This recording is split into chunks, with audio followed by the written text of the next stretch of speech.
నమస్కారం. ప్రస్తుతం మనతో పాటు ప్రముఖ ఆధ్యాత్మికవేత్త, ప్రముఖ జ్యోతిష్య వాస్తు పండితులు ఉమామహేశ్వరరావు గారు ఉన్నారు. వారితో మాట్లాడిద్దాం. నమస్కారం గురుగారు. ఆయుష్మాన్ భవ. అలాగే గురుగారు, ఇప్పటివరకు శివరాత్రి యొక్క విశిష్టతను గురించి తెలియజేశారు. అలాగే ఇంకేమైనా కథలు ఉన్నాయా? శివరాత్రికి సంబంధించిన కథలు కానీ, నంది గురించి చెప్తూ ఉంటారు ఎక్కువగా. నంది యొక్క కథను వివరించండి. ఈ యొక్క మహాశివరాత్రి విధానములో మరొక గొప్ప విశిష్టత కలిగిన కథ ఒకటి ఉంది. ఒక గ్రామములో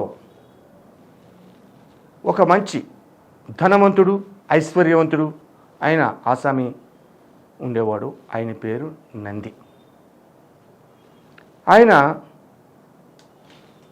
అలాగే ఉంటే కొన్నాళ్ళకి ఆయన లేని వాళ్ళకి దానాన్ని చేయడము, ఉన్న వాళ్ళని గౌరవించడము అనేవన్నీ చేస్తూ ఉండేవాడు.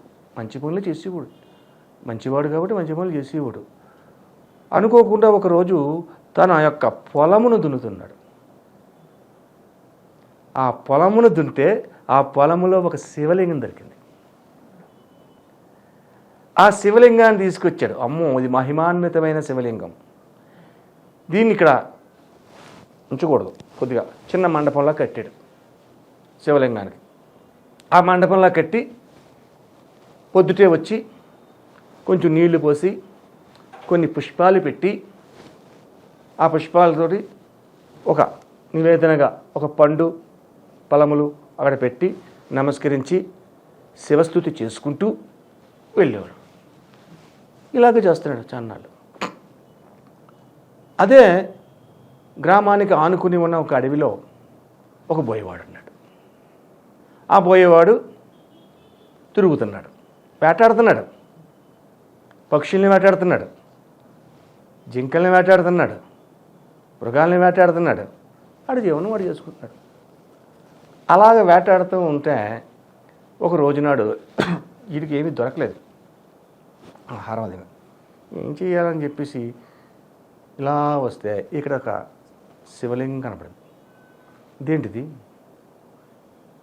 శివుడు, మహాశివుడు ఎవరో పూజిస్తున్నారు, ఇలాగా నాకు నచ్చలేదు అని చెప్పి గొప్పలాడితే వెళ్ళిపోయి, మహానుభావ ఏదో నాకు ఏట దొరికితే చూడు అని చేసి కొంచెం ఆడికి వెళ్ళగానే ఏవో కొన్ని పక్షులు కనపడ్డాయి. వాటిని కొట్టాడు శుభ్రంగా. ఆ పక్షుల్ని ఈ రెండు చేతులతో పట్టుకున్నాడు.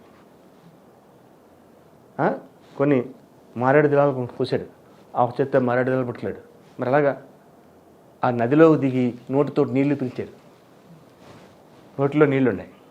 ఇవి వచ్చి ఆ నీళ్లను శివలింగం మీద వేసి, అక్కడున్న పువ్వుల్ని తీసి పక్కన పడేసి, ఆ శివలింగం మీద నీళ్లు పోసి, ఈ మారేడు దళాలు వేసి, ఈ పక్షుల్ని కోసి ఆ పశ్చిమాంశాన్ని అక్కడ నివేదన చేసి శివుని యొక్క ప్రార్థన చేశాడు. శివుని ప్రార్థన చేశాడు. మళ్ళీ బయటికి వెళ్తే శివానుగ్రహం వల్ల ఏదో కొద్దిగా దొరికింది. కొన్ని వేటలు దొరికాయి. ఆ వేటను పట్టుకెళ్ళాడు. భార్య బిడ్డలకి పెట్టుకున్నాడు, జీవిస్తున్నాడు. తెల్లవారిన తర్వాత మళ్ళా శివాలయంలోకి ఈ నంది వచ్చాడు. అయ్యో ఏంటిది, ఇవన్నీ పక్కకి గింటిస్తారు, ఇక్కడ మాంసం పెట్టారు, అపచారం జరిగిపోయింది అని చెప్పేసి గొప్పలాడతాయి. అన్నీ తీసి పక్కన పడేసి శుభ్రం చేసి మళ్ళా పసుపు నీళ్ళు జల్లి అభిషేకం చేసి, పాలతో అభిషేకం చేసి శుభ్రంగా మళ్ళీ పువ్వులు పెట్టి, అలాగే భగవంతుడికి ఇష్టమైన ఫలములు నివేదన పెట్టి మళ్ళీ నమస్కరించి వెళ్ళిపోయాడు. ఈయన వెళ్ళిన తర్వాత ఆయన వచ్చాడు. ఈ బోయేవాడు వచ్చాడు. అయ్యో మళ్ళీ ఇలా చేశారు వీళ్ళు అని చెప్పేసి మళ్ళా అవన్నీ తీసి పారేసి మళ్ళీ వెళ్ళి ఫ్రెష్గా ఏ కుందేలో దొరికితే దాన్ని కొట్టి మళ్ళీ కొన్ని మారేడు దళములు చేత్తో పట్టుకుని పుక్కిటితోటి నీళ్లు పట్టుకొచ్చి మళ్ళీ అభిషేకం చేసి ఈ యొక్క మారేడు దళములు పెట్టి కుందేల నైవేద్యాన్ని పెట్టేవాడు, మాంసాన్ని. ఇలాగే జరుగుతుంది. ఏంటిది రోజు ఇలా జరుగుతుంది? అపవిత్రం చేస్తున్నారు గుడిలోని, ఎవరో చేస్తున్నారు, ఎలాగా? ఇలాగైతే ఎలాగా అని చెప్పేసి నందికి కోపం వచ్చింది.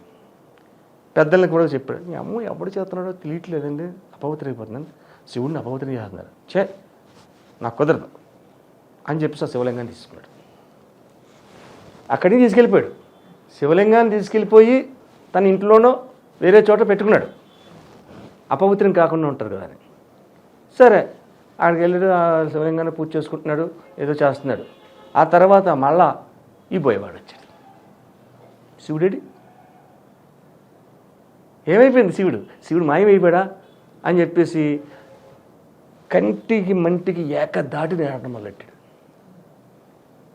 శివ నువ్వు లేదు చోటే ఉందయ్యా, నువ్వు అన్ని చోట్ల ఉంటావన్నా. లేదు ఏమైపోయావు, నాకు కనపడతలేదు, ఎవరు తీసుకెళ్ళిపోయారు నిన్ను, మాయమైపోయి అని చెప్పేసి ఎంతో బాధపడుతున్నాడంట. ఆ రోజు మహాశివరాత్రి కన్నీటి మున్నీటిగా ఏడుస్తూ తెల్లవారులు వెతుకుతున్నాడు. తెల్లవారులు వెతికాడు, దొరకలేదు. అడవిలో తిరిగాడు, ఈ మూల తిరిగాడు, ఆ మూల తిరిగాడు, ఆ పల్లెలోంచి ఈ పల్లెలోకి, ఈ పల్లెలోకి, ఆ పల్లెకి అన్ని విధులు చూశాడు. ఎక్కడ చూసినా దొరకలేదు. ఏమైపోయాడు? శివుడు ఏమైపోయాడని చేసి నెత్తి నోరు బాధేసుకుని అక్కడ బుర్ర నేలనేసుకుంటున్నాడు. శివ నువ్వు నాకు కనపడకపోతే ఈ శరముతో నా ప్రాణాన్ని తీసుకుని బలైపోతాను. శివరాత్రి సంపూర్ణంగా పూర్తయింది. ఎప్పుడైతే ఈ యొక్క నిర్ణయం తీసుకున్నాడో అప్పుడు పరమశివుడు ఈ బోయేవాడికి ప్రత్యక్షమయ్యాడు. నాయన మహాశివరాత్రి జాగరణ చేశావు, ఉపవాస దీక్షను పాటించావు, నన్ను వెతికావు, ఆర్తత్రాణంగా ఎతికావు. నువ్వు అంటే ఏడుస్తూ కూడా బాధపడదు ఎత్తుకో. అంతటి గొప్ప పని చేసి నీకు జన్మ సార్థకమైంది అని వరాన్ని ఇచ్చాడు. తనువుతో కైలాసానికి వెళ్ళే వరాన్ని ఈ బోయేవాడికి ఇచ్చాడు. దూరం నుంచి ఈ నందుడు చూశాడు.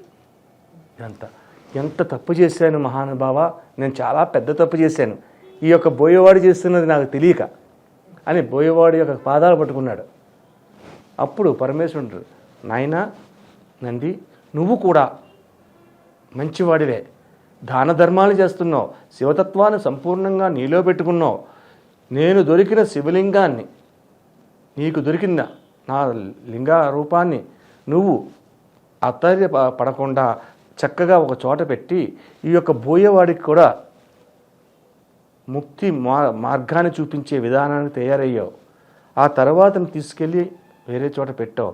ఆ పెట్టినందువల్ల ఆ ఆర్తితో, ఆ బాధతో నన్ను వెతికాడు బోయేవాడు. ఆ వెతికినందువల్ల అనేక రకములైనటువంటి శుభ ఫలితములు పొందగలిగాడు.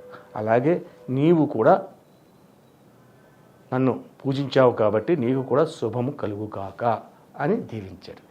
ఈ యొక్క మహాశివరాత్రి నాడు ఎవరైతే ఆర్తితో, అంటే పూజించాలి అన్నది లేదు, దైవముడు ఎక్కడ ఉన్నాడని కాదు, ఇందు కలడందు లేడని సందేహము వలదు, చక్రి ఎందెందు వెతికిన అందందు కలడు, సర్వంతర్యామి అతండు అన్నారు. కాబట్టి భగవంతుని అతడు ఎవరిలో లేడు, నీలోనూ ఉన్నాడు శివుడు, నాలోని ఉన్నాడు. పక్కనున్న వారిలో ఉన్నారు, ఎదుటినున్న వారిలో ఉన్నారు, వెనక ఉన్న వారిలో ఉన్నాడు. శివుడు లేని స్థలము కానీ చోటు కానీ లేదు.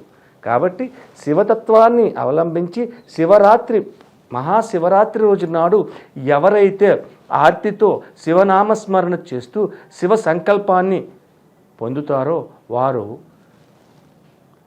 జన్మ జన్మలకు భోగ భాగ్యములతో, అష్టైశ్వర్యములతో, ఆయుర ఆరోగ్యములతో సంతృప్తిగా ఉండి విధానంగా జీవిస్తారు. ఇది శివపురాణములో చెప్పబడిన ప్రాముఖ్యతమైన కథల్లో ఇది ఒక కథ, ముఖ్యమైనది ఈ కథ అని చెప్పి చెప్తారు. ఇది మహాశివరాత్రి నాడు ఎవరైనా చేయవలసిన విధానం ఏంటంటే, ఉన్నవాడు ఉన్నట్టుగా చేయి, తప్పే ఉంది. 10 మందిని కాకేయండి, మహాశివరాత్రి వెళ్ళిన రోజునాడు, మరుసటి రోజునాడు ఓ 10 మందిని కాకి, లేదా 100 మందిని కాకి, శివుని పేరు చెప్పు, శివతత్వంలో అన్నసందర్పణ చేయండి, చాలా మంచిది. సరే, మనలోని ఒక నానుడు ఉంది. ఏంటి? మన ఉభయ రాష్ట్రాల్లోని ఒక నానుడు ఉంది. ఉన్న రోజునాడు సంక్రాంతి, లేని రోజునాడు శివరాత్రి. ఉన్న రోజునాడు సంక్రాంతి మనం ఎలా చేస్తాం? మనం అంగరంగ వైభవంగా అందమైన కొత్త బట్టలు కట్టుకుంటాం, పిండి వంటలు తింటాం, ఉన్నది కాబట్టి. దాన్నే లేని విధంగా ఉన్నప్పుడు లేని రోజునాడు శివరాత్రి, ఏమీ లేదు తినడానికి. అది శివరాత్రి అనుకున్నాడు. ఆ రకమైన విధానం ఉన్నది. కాబట్టి మహాశివరాత్రి నాడు ప్రతి వ్యక్తి కూడా ఈ యొక్క కథలను తెలుసుకుని శివనామ సంకీర్తనం చేసుకుని వర్ధిల్లాలని మనసా వాచా కర్మనా కోరుతూ అందరికీ నమస్కారం.